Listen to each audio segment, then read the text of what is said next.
Hey Ella, how are you doing? I'm well. How are you? I'm good. I wanted to take a little bit of time for me to get to know a little bit about you and share a little bit about myself, because I think there might be a chance for us to work together on this volunteer day of service. Okay. You'd signed up on the petition of being interested in working on it.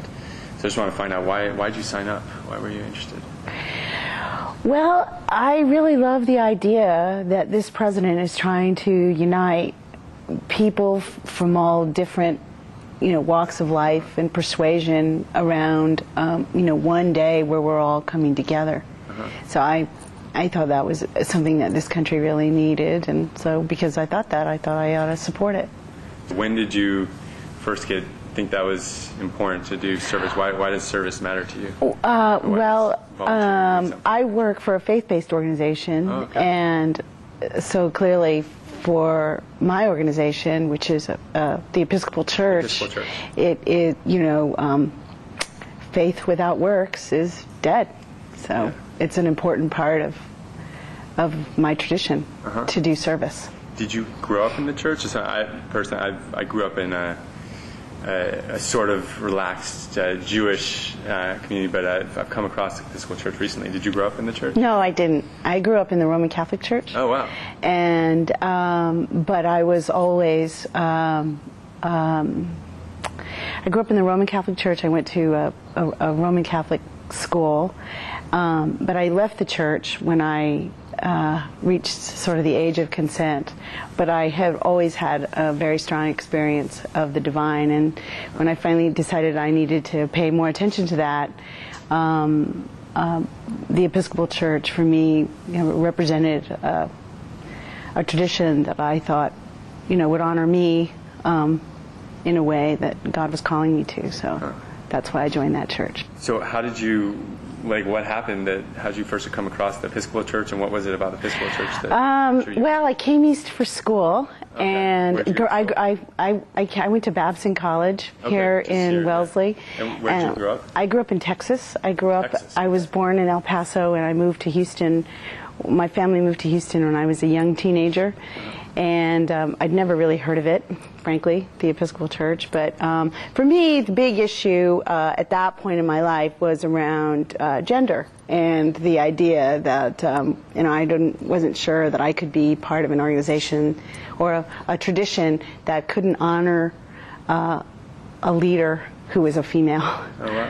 So I came close. It's a liturgical tradition that's very similar. It's certainly a theology that's very similar. So there's something. It's a comfortable place for me. Yeah, I'm trying to think through how this kind of connected to what you're doing now. What we might be able to work on. Well, the reason it connects to it is really kind of the air that I breathe. I mean, like I said, when I said it was something I couldn't ignore, it is something I can't ignore. And so my whole life is really, I understand who I am really in the context of how I'm called to worship God and how I'm called to serve God, and therefore how I'm called to serve the wider community.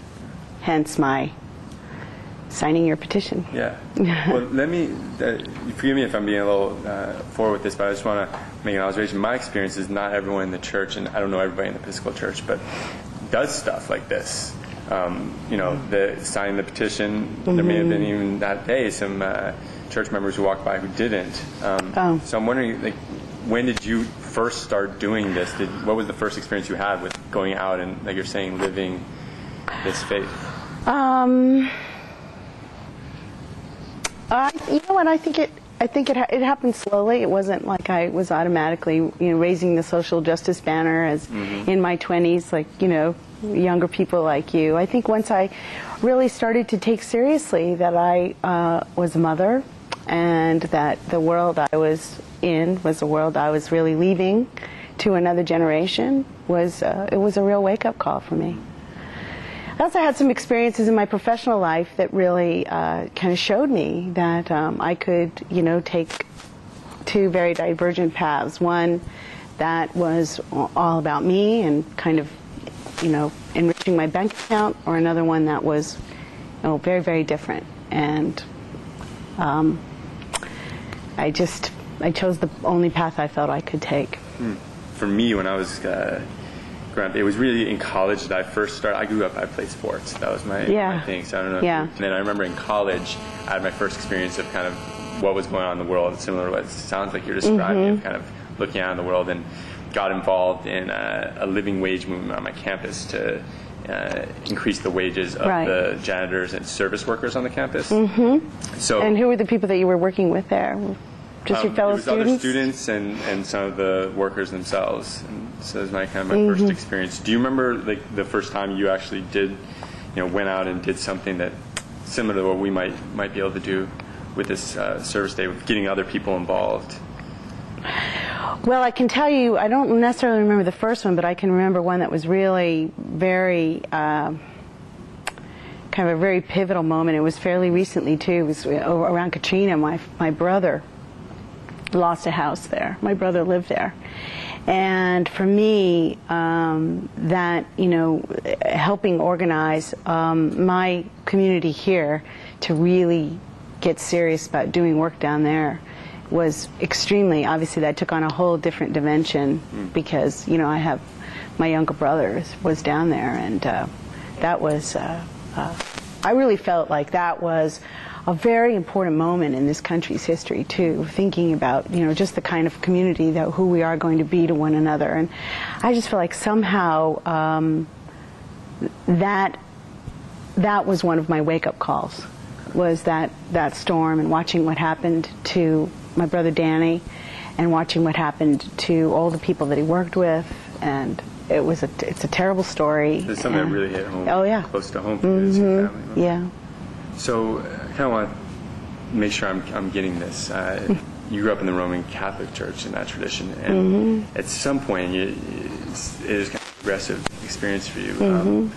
You moved away from that, and you felt like a faith that didn't accept women clergy, that feeling of equality and gender equality was really important to you. And when you went to college, you experienced a need to transition. Yeah. And you became part of the Episcopal Church. Yeah. And that in the Episcopal Church, this is the part I guess I'm still curious to learn more about. I guess what I want to say to you is that the trajectory of my story started, in Texas in a tradition that really asked very little of me. Moving east, really, coming of age and understanding who I am, not only in relationship to God, but in relationship to my world, and understanding that my work within the church wasn't enough.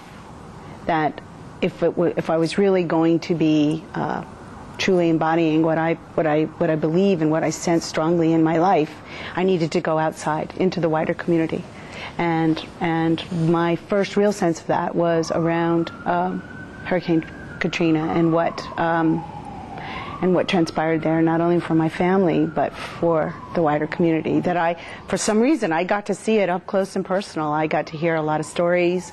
My brother's wife is a lifelong New Orleanian, and many generations in that city, and so I became very aware. And I'm sure there are other times I could tell you, but in terms of things that have really sharpened my focus on making my community a more mission-ready community, that was a very big thing for me. So in this work with now kind of moving to this current, what do you think you're kind of bringing to this experience of trying to get volunteers going? Well, I think I know how to. Well, first of all, I want to know, before I tell you, I'm pretty sure I can bring bodies, able bodies. I can probably connect you with some pretty good resources. But I want to know from you, what sort of things you're looking for, and what, what. This is a National Day of Service. What kind of service projects in particular, how's Jake embodying service? Sure. I guess for me, what's really important is in mobilizing people. I think my experience growing up in Hawaii was the idea that everybody pitched in. Everybody sort of took care. Like my parents' friends or my aunties and uncles, even though we're not related, and it's not just a name, like they really would take care of if anything ever happened. A real community.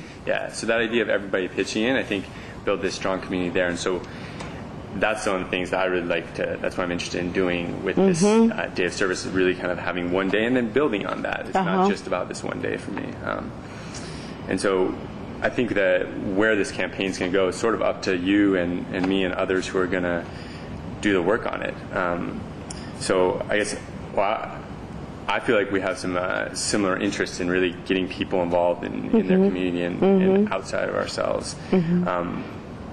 I want to see if you'd be interested in working with me on building this campaign.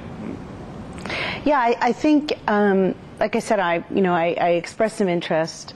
What I would hope to learn more from you at some point, maybe not in this meeting, is just if I'm committing to working with you, I want to know very clearly what my commitment is and what you expect of me, and I'd like to be clear about what we can expect, what the group I would be mobilizing in the service of this project could expect from you.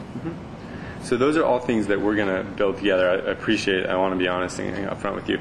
I think what makes sense is for us to just set a time, and there's a few other people I'm going to be meeting with today. I'd like to bring a group of us together to see what kind of expectations we can come together on. I think that would be really exciting, and I'd really look forward to being part of that. Okay, great. So I'll get you. Do you have I have your number and your information. What I'll commit to doing is getting in touch with you in the next 2 days. Terrific. To set that up.